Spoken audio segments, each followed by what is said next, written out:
Fala galera, aqui quem fala é o professor Felipe Carmelo e estamos iniciando mais um vídeo no canal. Antes de iniciar esse vídeo, por favor, eu peço para vocês, se você esteja gostando dos vídeos, deixe o seu like aqui embaixo, compartilhe com os amigos, ative as notificações aqui no sininho, para sempre que eu estiver postando um vídeo novo, aparecer para vocês, ainda mais nesse período de pandemia, onde os estudos estão sendo online, à distância. Então é importante estarmos antenados sempre quando tem conteúdo novo. Tudo bem, gente? Hoje eu vou falar sobre um assunto que o pessoal costuma gostar muito. Eu vou falar sobre as cruzadas, o movimento cruzadista. Muita gente acha que é simples, que é fácil entender o que foi o movimento cruzadista, mas não é. E foi um movimento, um dos mais fundamentais para o entendimento do que vai se tornar depois o mundo ocidental. Para você compreender o renascimento cultural, para você compreender a expansão marítima, você precisa entender o que foram as cruzadas, as suas causas, o que foram e suas principais consequências. É um dos processos históricos mais importantes do período conhecido como Idade Média, sem dúvida nenhuma. Então, para você compreender tudo o que veio depois, você tem que entender as cruzadas. E olha só, nós estamos aqui no Brasil. E para compreender a expansão marítima, as navegações portuguesas, você precisa compreender o movimento cruzadista. É fundamental, tá? Então, primeiro ponto, o que vocês precisam compreender? Estamos tratando do período conhecido como a Baixa Idade Média. Aquele período ali, que vai por volta da metade do século XI, século XI, até o século XV, certo? Com o fim do período conhecido como Idade Média. Tá, então, o que estava acontecendo na Europa? Entre os séculos 9 e 11, a Europa sofreu as últimas grandes invasões. As invasões dos sarracenos, que são os árabes ali do norte da África, as invasões dos húngaros ou magiares, que vinham, povos que vinham ali da atual região da Hungria, e também, por último, as invasões dos povos ali da Escandinávia, os povos do norte, que ficaram conhecidos como vikings, um termo generalista, mas é o termo que a maioria conhece. Bom, ao sofrer essas últimas invasões, o feudalismo, aquele modo de produção feudal, fechado, voltado para a autossuficiência, voltado para o campo, onde o foco era a proteção, ele chega ao seu auge. A partir do século XI, a Europa consegue conter as últimas invasões, que foram exatamente dos povos vindos ali da Península Escandinávia, os chamados vikings. Quando a Europa consegue atingir o auge do feudalismo e consegue se proteger e cessam as invasões, o feudalismo também vai começar a entrar em crise. Ao mesmo tempo que ele chega no seu auge, ele começa a entrar em crise. Por quê? Porque a Europa para de sofrer invasões, mas a Europa Ocidental está sufocada. Ela está sufocada. O mar Mediterrâneo é controlado pelos muçulmanos. A Europa sofreu outras invasões. O feudalismo é um modo de produção que é voltado, como eu disse, para a autossuficiência. O problema disso tudo é que a partir do século XI, com o cessar das guerras, pelo menos as grandes guerras, o que começa a acontecer? A população europeia começa a aumentar. Começa a faltar terras. E o feudalismo não começa a dar conta mais dessa população aumentando. É aí que a Europa, como eu disse para vocês, se vê sufocada. Cidades italianas como Gênova e Veneza, cada vez mais desejando o comércio, também se encontram em grande parte sufocadas. Então, nesse contexto, que a Europa está sufocada, inclusive no aspecto religioso, a cristandade estava sufocada porque desde o século VII, VIII, os islâmicos expandiram, engoliram 2/3 da cristandade europeia. Se você olhasse no mapa naquele contexto, todo o norte da África tinha sido engolido pelo islamismo, assim como a Península Ibérica, onde fica Portugal e Espanha, e grande parte do Oriente Médio. A Europa precisava de uma válvula de escape, tanto no campo religioso quanto no campo econômico. Então, é aí que surge o processo das cruzadas, gente. Então, analisar as cruzadas é analisar uma válvula de escape para a Europa naquele momento. A gente não pode olhar as cruzadas somente também como um aspecto econômico. Muito pelo contrário, a religião naquele período, a religião para o homem medieval era o que ele tinha de mais importante. Então, sem dúvida nenhuma, as cruzadas elas vão ter um aspecto econômico, mas o aspecto religioso, o fator religioso, ele tem que ser levado em consideração. Ele é muito importante. Então, nós podemos, antes de começar a falar das cruzadas, afirmar então que as cruzadas elas tiveram um aspecto político, um aspecto religioso e um aspecto econômico, sem dúvida nenhuma. Tá? No ano de 1095, o Papa, então chamado Urbano II, através do Concílio de Clermont, ele vai convocar os cristãos a retomar a Terra Santa dos muçulmanos, tá? No ano de 1095. Mas por que isso acontece, gente? Além de toda essa questão da válvula de escape que eu comentei com vocês, o que tinha acontecido era o seguinte: desde o século VIII, Jerusalém estava nas mãos dos muçulmanos, é verdade, nos árabes, para ser mais específico. O problema é que no século XI, outro povo islâmico também, outro povo muçulmano, dominou a cidade de Jerusalém, os chamados turcos seljúcidas. Tá? Eles também eram islâmicos, só que eles eram bem mais, digamos assim, autoritários e vão proibir a peregrinação dos cristãos até a cidade de Jerusalém. Enquanto os árabes dominavam Jerusalém, mesmo ela estando nas mãos dos islâmicos, os cristãos conseguiam peregrinar para Jerusalém, para visitar o Santo Sepulcro. Tá? Agora, quando os turcos seljúcidas dominaram Jerusalém, eles proibiram essas peregrinações. E a cidade de Jerusalém é a cidade mais importante para os cristãos. E naquele período da Idade Média, como eu falei, a religião era o bem mais precioso do homem medieval. Então, peregrinar até Jerusalém era fundamental para aquelas pessoas. Tá? Era fundamental. Quando os turcos seljúcidas proíbem, e mais do que isso, os turcos seljúcidas continuaram avançando em direção ao Império Bizantino, a Constantinopla, que era outra cidade cristã extremamente importante. É aí que o imperador bizantino pediu socorro para o Papa Urbano II, então o Papa Urbano II vai lá, aproveita esse momento e convoca, através do Concílio de Clermont, todos os cristãos ali da Europa Ocidental para lutarem e com o objetivo de retomar a Terra Santa. E aí temos início então ao processo das cruzadas. Agora a gente tem que olhar com cautela tudo isso. Como eu disse, o fator religioso, a justificativa das cruzadas, ela é religiosa, retomar a Terra Santa. E de fato a religião era muito importante. Principalmente os cavaleiros, os camponeses que vão lutar nas cruzadas, eles têm como principal o fator religioso. O bem mais precioso que eles tinham era aquele. E eles acreditavam que quem fosse para as cruzadas, o próprio Papa afirmou isso, quem fosse para as cruzadas, mesmo que morresse nesse processo, teria um lugar garantido no paraíso, nos céus, teria sua alma salva. Por quê? Porque você foi lutar pela Terra Santa. E, como eu disse, para o homem medieval, a vida após a morte era muito mais importante do que a vida terrena. Então o fator religioso ele precisa ser levado sim em consideração, mas não foi o único.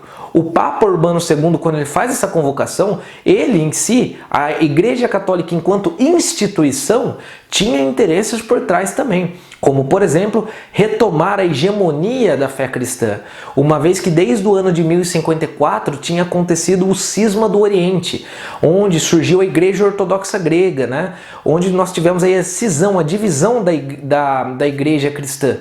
Tá? Surgindo a Igreja Ortodoxa Grega ali dentro do Império Bizantino e ali na região da Europa Ocidental a Igreja Católica Apostólica Romana. O Papa viu nisso uma grande oportunidade de recuperar a fé e unir novamente a Igreja, uma vez que para chegar até Jerusalém você passava ali por dentro do Império Bizantino, passava por Constantinopla, cidade importantíssima. Então a instituição Igreja Católica tem sim outros interesses além do religioso. Agora, as pessoas que estão indo, elas têm um fator religioso sim muito importante. Porque, como eu disse, a expectativa de vida do homem medieval mal passava dos 40 anos. Para ele, era muito mais importante o que vinha depois. Tá? Então, por isso que é tão complexo de compreender o que foi o processo das cruzadas. Para vocês terem uma noção, eu vou citar aqui algumas das cruzadas, não vou citar todas, não vou entrar em detalhe em todas, só para vocês terem noção de como que é um evento plural.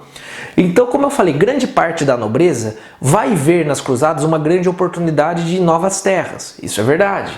Comerciantes, principalmente das cidades italianas, como Gênova e Veneza, vão ver nas cruzadas uma oportunidade de entrar em contato com as mercadorias do Oriente, as chamadas especiarias. É verdade. Agora, muitos cavaleiros e camponeses também vão, com o único objetivo de salvar a sua alma. Então nós temos os três fatores. É impossível você compreender as cruzadas tirando o fator religioso.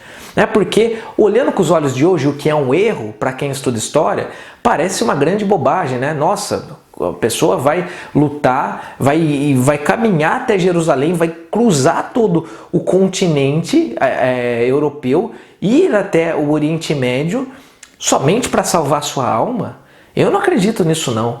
Gente, foi o que eu falei, estudar história não é simples e esse é um dos motivos disso tudo.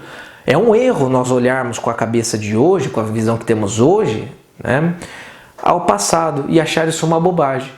Como eu disse, naquele contexto, a religião era o bem mais precioso para grande parte da cristandade.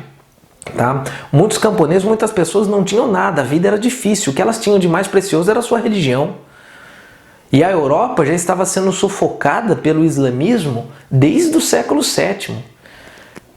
Os islâmicos só não avançaram mais em direção à Europa porque eles foram derrotados pelo reino dos francos na Batalha de Poitiers, em 732.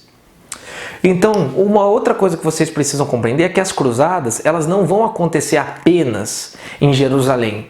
Elas vão acontecer em Constantinopla, elas vão acontecer na Península Ibérica, ali onde hoje é Portugal e Espanha, dentro desse contexto, inclusive, que surge o reino de Portugal, dos cristãos ali do norte da Península Ibérica tentando empurrar e expulsar os muçulmanos ali de dentro do território. Foi a chamada Guerra de Reconquista, como ficou conhecida lá na Península Ibérica. Então, é um movimento bem amplo e bem complexo que envolve mentalidade, que envolve sim também os bens materiais, que envolve um pouco de tudo. Bom, para vocês terem uma noção, logo após o Papa Urbano II convocar, através do Concílio de Clermont, convocar a cristandade para libertar a Terra Santa, ocorreu uma primeira cruzada que não foi oficial. Até ficou conhecido como a Cruzada dos Mendigos, A Cruzada dos Camponeses, a Cruzada Popular, a Cruzada dos Mendigos, como ela ficou conhecida. Por quê? Pedro, o eremita, um monge francês, convoca os camponeses para irem retomar a Terra Santa. E eles vão. Claro que foi um massacre. Os turcos seljúcidas massacraram. Afinal, são camponeses, pessoas pobres que não têm aí nenhum tipo de treinamento militar que estão indo para retomar a Terra Santa. E nessa cruzada não oficial aconteceu de tudo, saques, Grande parte desses camponeses, mendigos, acabaram saqueando pessoas, cidades. Outros foram mesmo com o intuito de salvar a sua alma. Mas foi a primeira cruzada, só que não oficial. Oficial foram 8.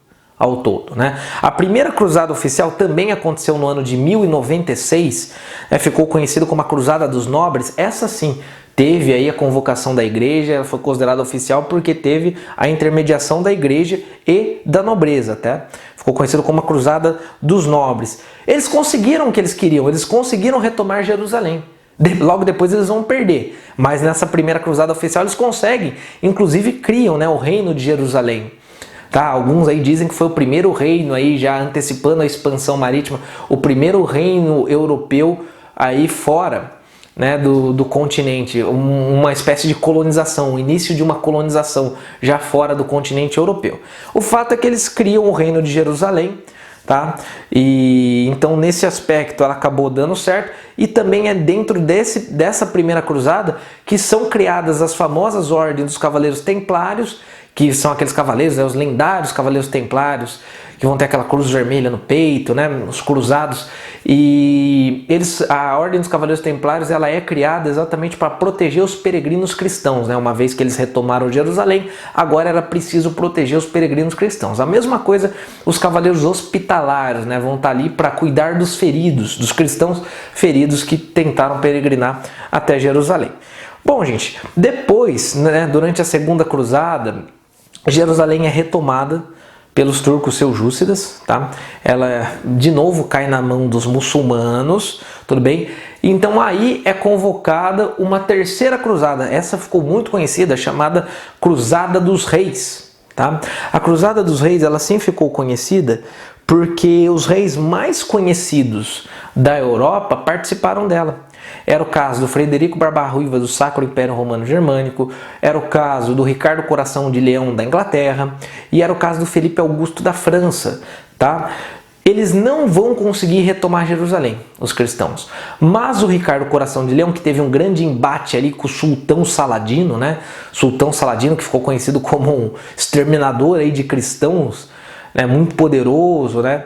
Comandando aí os muçulmanos contra os cristãos, não foi derrotado e o Ricardo Coração de Leão, né, após os seus embates ali com o Sultão Saladino, acabou negociando e o Sultão Saladino permitiu com que os cristãos pudessem voltar a peregrinar para Jerusalém. Mas Jerusalém não foi reconquistada pelos cristãos nessa cruzada.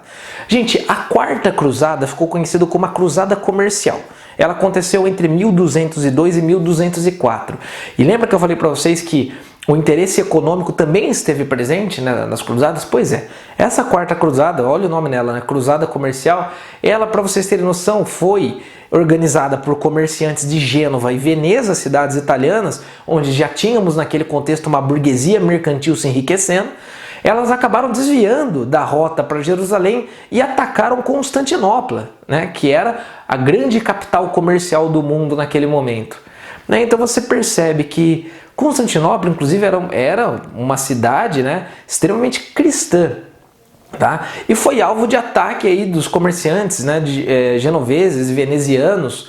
Então você percebe, né, essa é uma cruzada que tem um caráter muito mais econômico do que religioso. Tá? Então, como eu falei, o processo das cruzadas ele é bem complexo. Ele é bem complexo. E para finalizar sobre as cruzadas, eu gostaria de destacar uma outra cruzada que não foi oficial, que ficou conhecida como a Cruzada das Crianças, né? Que provavelmente aí aconteceu no ano de 1212. Nessa cruzada, que ficou conhecida como Cruzada das Crianças, através da crença das pessoas, eles enviaram crianças para tentar entrar em Jerusalém, porque, segundo eles, somente almas puras poderiam reconquistar a Cidade Santa. O resultado é que foi outro massacre. Ou massacraram as crianças, né, ou venderam elas como escravas. Tá? No final de todas essas, né, tiveram outras, né, tivemos a sétima, oitava cruzada, né, como eu disse, foram 8 oficiais e outras não oficiais, como eu citei aqui. Elas, como resultado disso tudo, o grande objetivo religioso, que era retomar Jerusalém, a Terra Santa, não deu certo. Né? Em 2 vezes aí os cristãos conseguiram retomar Jerusalém, mas depois perderam novamente. No fim de tudo, não deu certo, não conseguiram retomar a Terra Santa, mas nós não podemos afirmar que foi uma derrota. Né? As cruzadas, gente, elas reabriram rotas comerciais, ali, principalmente passando pelo Mar Mediterrâneo, que até então estavam fechadas. Aquela Europa que tinha sido engolida pelo islamismo, né? Grande parte dela estava sendo engolida pelo islamismo, aquela cristandade que tinha sido engolida pelo islamismo em grande parte, e o Mar Mediterrâneo que tinha sido bloqueado também pelos muçulmanos, agora novamente se reabre para o comércio com a Europa Ocidental. Então, do ponto de vista econômico, foi muito bom as cruzadas. O chamado renascimento comercial e urbano, ele só vai acontecer por conta das cruzadas. Tá? Somente por conta das cruzadas. É nesse contexto também que surge Portugal, né? Depois o Reino da Espanha, que eles vão se lançar ao mar, né? Portugal em 1415, chegando em Ceuta, que nós temos o processo de expansão marítima. Então não dá para afirmar que foi uma derrota completa. No seu objetivo de justificativa, né, que era retomar a Terra Santa, de fato eles não conseguiram. Mas as cruzadas, né, reabriram a Europa para o mundo, o comércio voltou a se tornar extremamente intenso, a vida urbana na Europa medieval também voltou a se tornar extremamente intensa, a cultura da Baixa Idade Média passou a sofrer uma reabertura muito grande com o surgimento das universidades, das catedrais góticas, né? Então, nesse ponto de vista, as cruzadas foram extremamente importantes para a cristandade europeia. Bom, gente, eu espero que vocês tenham gostado desse vídeo, né? Deixem um like se gostaram, um forte abraço e até a próxima.